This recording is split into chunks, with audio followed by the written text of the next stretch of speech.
খালি 123 বিধানসভার Indian secular ফান্ডের অবজারভার কলকাতা হাইকোর্টের অ্যাডভোকেট প্রীতিরাজ বিশ্বাস ওনার বাড়িতে আজ দলীয় পতাকা উদ্বোধন করলাম। আমাদের বেশ কিছু আশপাশে অঞ্চলের কর্মী সমর্থক আজ দাদার বাড়িতে এসেছিলাম, দাদার ইনভাইটে। আর দাদার বাড়িতে আজকে দলীয় পতাকা আমরা উদ্বোধন করলাম। দাদার মুখ থেকে শুনে নেব আগামী দিনে আমাদের কর্মী সমর্থকের কী বার্তা আছে। বলুন। প্রথমে সকলকে স্বাগত ইন্ডিয়ান সেকুলার ফ্রন্ট সন্দেশখালী বিধানসভায়।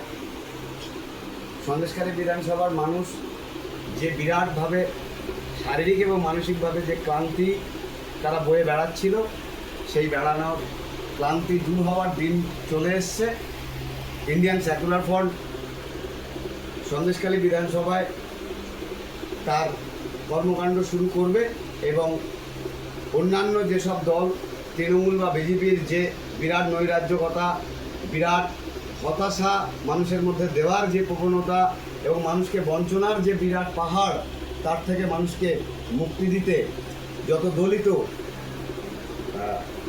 সংখ্যালঘু, যত নিম্ন শ্রেণীর মানুষ, যে মানুষ সবসময় দলিত হয়, যারা সবসময় অবহেলিত হয়েছে সমাজে, তাদের কথা বলার জন্যে ইন্ডিয়ান সেকুলার ফ্রন্ট সন্দেশখালী বিধানসভায় কাজ শুরু করছে।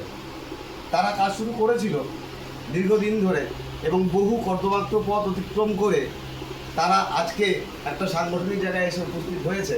তার জন্যে আমরা এবং অঞ্চলবাসী অবশ্যই কৃতজ্ঞ।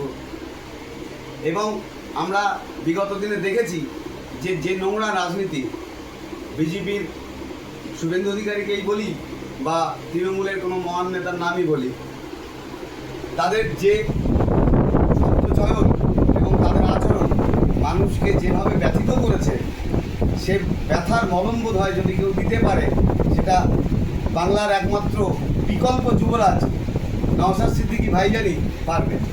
তিনি আসছেন সন্দেশখালী এবং মানুষ তাদের দুঃখ কষ্টের কথা তাকে বলতে পারবেন। তিনি একদম কাছের মানুষ, তিনি মাটির মানুষ, তিনি আমাদেরই কেউ। সেই জন্যে তাকেও আমরা বরণ করে নেওয়ার জন্যে আমরাও প্রস্তুত হচ্ছি।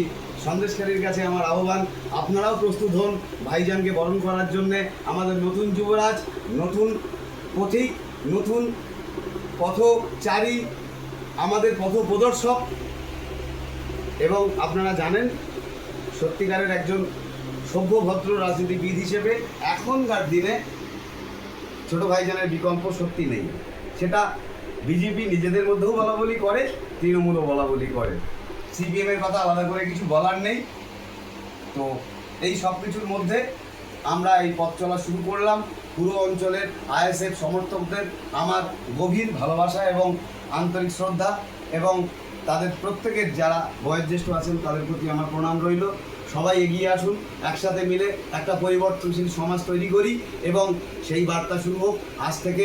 সবাই মিলে একসাথে এক অঙ্গীকারে পরিবর্তন হোক, আইএসএফের সাথে পরিবর্তন হোক নওশাদ সিদ্দিকীর সাথে।